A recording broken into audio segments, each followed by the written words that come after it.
j'ai le sentiment de satisfaction. Non, des frustrations. Après, ça reste une belle finale, ça reste un bon résultat. J'en suis plus ou moins satisfait. Maintenant, frustré par rapport au résultat, bien sûr. Je n'ai pas grand-chose de passer sur ce chiffre olympique. C'était un objectif. Maintenant, frustré aussi parce que j'avais pas eu de sensation aujourd'hui. Honnêtement, je suis pas du tout dans une bonne journée. J'étais figé. Est-ce que c'est l'enchaînement du Portugal et d'ici qui me fige la fatigue, ou est-ce que c'est l'enjeu? Je pense que c'est un peu plus l'enjeu. L'intérêt, c'est que j'arrive quand même à faire une médaille malgré ce manque de sensation et de fluidité dans mon judo. Donc ça montre que j'ai passé un cap sur moi avec 3 finales de suite en Grand Chelem. Et puis je sais pas, la frustration, j'ai pas de... Qu'est-ce qui t'a manqué techniquement dans cette finale? Il va très vite sur les mains, quelque chose que j'ai très peu l'habitude d'avoir. Travailler des années, c'est un chinois mais qui est entraîné par l'ancien chef des Coréens. Il va très très vite et d'habitude c'est moi qui prends les vitesses sur les mains. Et là il y a une vitesse d'exécution qui est très intéressante et du coup qui oblige à travailler quelque chose d'autre. En judo et en haut niveau, c'est là qu'on c'est intéressant. Donc ça me fait des choses à travailler. Et puis j'ai pas eu assez souvent quand même pour le mettre en danger. Je pense qu'il y avait le Oishi 2-3 fois, je l'ai essayé, mais il n'est pas encore assez efficace. C'est quelque chose que je commence à travailler avec Fred de Montfaucon, avec Darcel Lanzi en technique, et qu'il faut que je peaufine. On dirait que tu as été au bout de tes forces dans cette finale. Oui, parce qu'en fait j'ai tout donné juste avant pour essayer de faire monter le judo ou le faire tomber sur mon hara commis à la volée. Je donne tout et puis après il y a ce que j'expliquais à Gévrise à l'antenne tout à l'heure, c'est qu'en fait son Sayosuto, tout on le connaît, il le met à tout le monde au jeu parce que les athlètes sont figés. Moi je pense que ma capacité c'est justement ce déplacement que j'avais un peu moins aujourd'hui, mais du coup je l'avais déjà battu avant grâce à ce déplacement. En golden score je suis fatigué, j'ai tout donné et du coup je me fiche sur mes appuis et il peut me le mettre. Donc c'est là quelque chose à travailler à un petit peu plus. Tu as aussi pas mal travaillé au sol avant la finale. Ouais, et pourtant beaucoup moins bien que la semaine dernière où je gagne tous mes combats au sol. J'ai peu d'efficacité aujourd'hui au sol là par rapport à d'habitude. Donc aussi un axe de travail. Voilà, le sol c'est ma marque de fabrique, c'est mon plaisir, c'est mon dada, je m'éclate, je m'amuse tous les jours là-dessus. Bon, de bosser entraînement, maintenant c'est génial, à 29 ans je m'éclate tous les jours. Je ne veux pas du tout voir que non, j'arrête quand je veux, j'ai un diplôme de kiné, je joue au lendemain, je m'en vais si ça me plaît pas. Donc là vraiment j'y vais avec la banane et on voit que ça avance, ça progresse, c'est génial. Le sol en fait partie, avec du m'amuse. Qu'est-ce qui fait continuer justement? Qu'est-ce qui me fait continuer? J'ai pas de médaille majeure, donc là c'est l'objectif vraiment de l'année, donc c'est pour ça que ce tournoi, voilà, c'est ça que j'avais parlé tout à l'heure. Shane, c'était le prendre pour avoir de la formation pour le championnat du monde à la fin de l'année. C'est voilà, gagner le tournoi de Paris, ça fait rêver. Mais dans une carrière, on retient les titres. Et moi maintenant je suis pour les titres. Pas pour gagner des tournois, pas pour gagner tout ça. Je suis pour gagner du championnat officiel. Et c'est à mon âge, c'est ce qu'on espère et c'est ce que je veux vraiment. C'est ce qui manque encore. C'est ce qui me manque. C'est ce qui me manque et c'est ce qui me fait me lever, c'est ce qui me fait travailler tous les jours.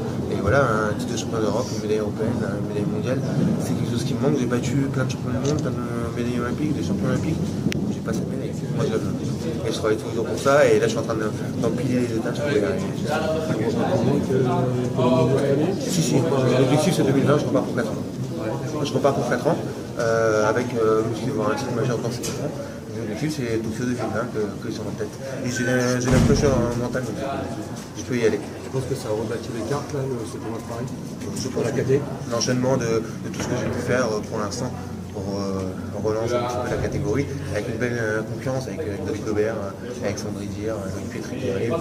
Voilà, il y a du monde, et puis Aurélien Diaz qui arrive. Voilà. Juste un mot sur le Bordeaux. Bordeaux, je me suis pété l'arcade avec Pab Andrei, partenaire de club. À l'entraînement, il y a eu beaucoup d'envie, d'excitation la semaine dernière. Du coup, C'est pas voilà. Ah, c'est pas. Si je peux m'en passer, je m'en passe la preuve sur le France en Bordeaux. Voilà. Merci à toi, félicitations. Merci. Un préparateur physique, on voit que Pape et moi, on est prêts pour cette compétition-là. On a fait des séances tous les deux, on a lâché. Ça me fait super plaisir qu'on fasse une médaille tous les deux parce qu'on faisait des séances K2, c'est un des navettes à courir comme des idiots. Et au final, on a cette médaille, donc ça fait plaisir. Un ostéo, Thibault Laurence, un kiné, une psychologue très très importante, Myriam Samy, la même psychologue que nous. Voilà, on a tout un staff, Stéphanie qui s'occupe de nous, et puis tout le club qui nous suit et qui nous aide. Donc vraiment, c'est une très très belle médaille, une très très belle journée pour le club. D'ailleurs, c'est la première médaille pour le club de Sucy, et donc deux mêmes ans, donc c'est génial. Une belle année pour le club parce que premier titre de champion de France par équipe, premier titre de champion de France individuel, et deux podiums à Paris. C'est bon. Maintenant, on va aller chercher un titre de champion de France par équipe avec les copains. Merci à toi. Avec mon frère en plus. Donc ça va être génial avec mon frère qui revient dans le temps. Le programme pour moi, on va en parler avec notre entraîneur, on va voir. On était censé enchaîner 4 compétitions. Je vous avoue que je viens de faire 3 finales en Grand Chelem, gagner l'European Open la semaine dernière. Je peux me reposer, surtout faire un gros stage, prendre les mecs forts et aujourd'hui, parce que j'ai envie de les avoir dans les mains, les Juniashvili, les Guac, de nouveaux Shane. Je pense qu'il y a plus d'intérêt à faire ce stage-là fort plutôt que les faire avec l'European Open. Après, ça sera discuté avec les entraîneurs. Ça, c'est mon sentiment. J'ai envie de faire un gros stage et de progresser. Je vous l'ai dit, cette vitesse d'exécution sur les mains, on l'a pas beaucoup, on la rencontre pas beaucoup et c'est que sur ces stages-là qu'on peut le faire. Profitons-en à fond.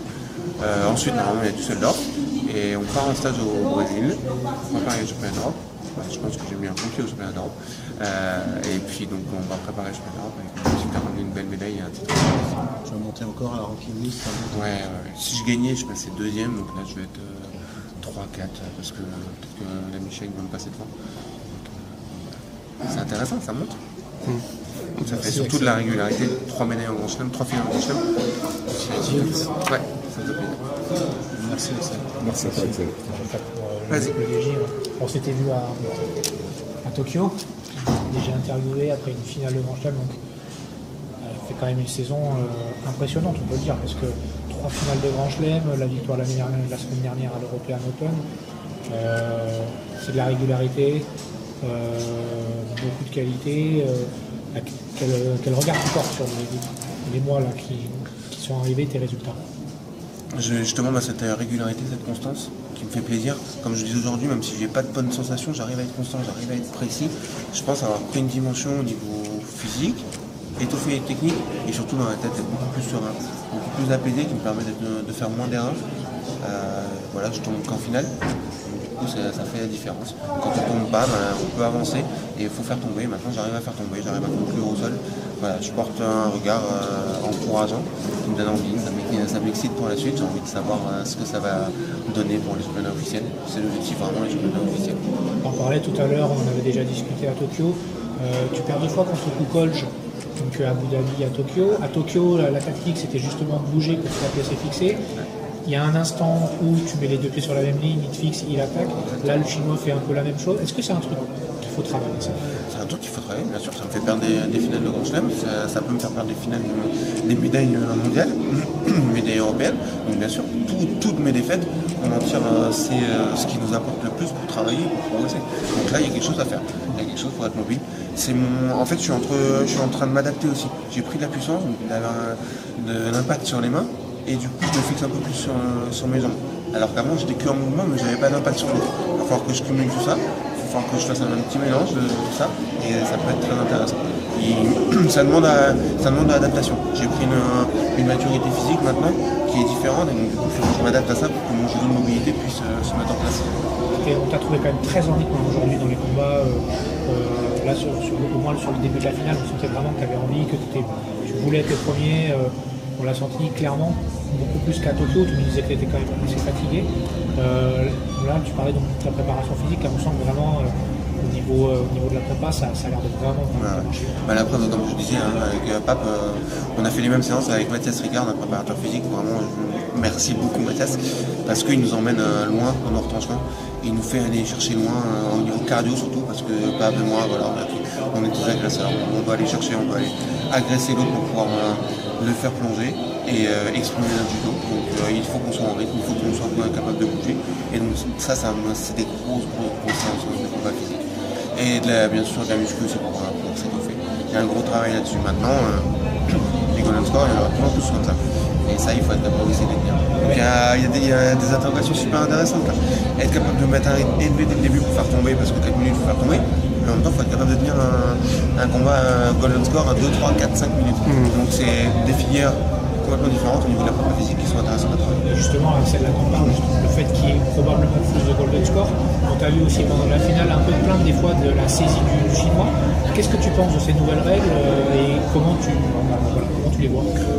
Moi, je pense que déjà en tant qu'athlète, on n'a pas notre mot à dire malheureusement, on ne pose pas les questions et que pour être professionnel, il suffit de s'adapter. Il faut qu'on s'adapte.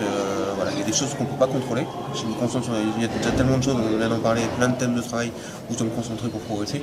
Si je viens me plaindre du kata, de ce que je ne comprends pas, de ces changements de règles, des kimonos, moi ça m'en fout. On fait avec. On se concentre sur ce qu'on peut contrôler et là j'avance. Après, voilà, je pense que par contre, ça permet de proposer plus de judo, quand même. On va à des Golden Score, mais voilà, quand on mène Shido, c'est que ça sert à rien, quoi. Et donc du coup, je me suis retrouvé en World Cup la semaine dernière, à mener Shido, deux Shido, je me dis non, ça sert à rien, je vais le Golden. Donc du coup, j'envoie, j'essaie de faire tomber, je vais au sol et je suis efficace. Ça nous oblige à être très efficace. Voilà, tu es quand même sur une excellente dynamique depuis le début de la saison, on peut le dire. Donc maintenant, tu vas être dans les 3 meilleurs rankings. L'objectif, c'est clairement les championnats d'Europe et les championnats du monde. Avec, je pense que les saisons, avec une finale à Tokyo, une finale à Paris, c'est rare. La France en a rarement, plus. Mais voilà, donc c'est intéressant et je pense vraiment que du coup je peux déjà m'orienter dans tout ça. Et tant mieux, comme ça on peut préparer les choses. Tu me disais, je suis plus en rythme aujourd'hui, j'ai plus de rythme parce qu'on a pu le préparer aussi dans la tête, mais aussi physiquement et dans le judo. Du coup, je suis plus en rythme. J'ai besoin aussi de me préparer, d'avoir. Maintenant, je ne peux pas être présent toute l'année, même si là j'ai une régularité. Je ne peux pas être présent tout le temps. Il faut que j'ai des objectifs et que je puisse me préparer et avoir des compétitions aussi d'entraînement. Ça, c'est génial. Je vais pouvoir prendre certaines compétitions d'entraînement. Merci beaucoup, félicitations. Merci. Donc, je reviens des France universitaires il y a 2 ans. Donc ça, je suis très très satisfait.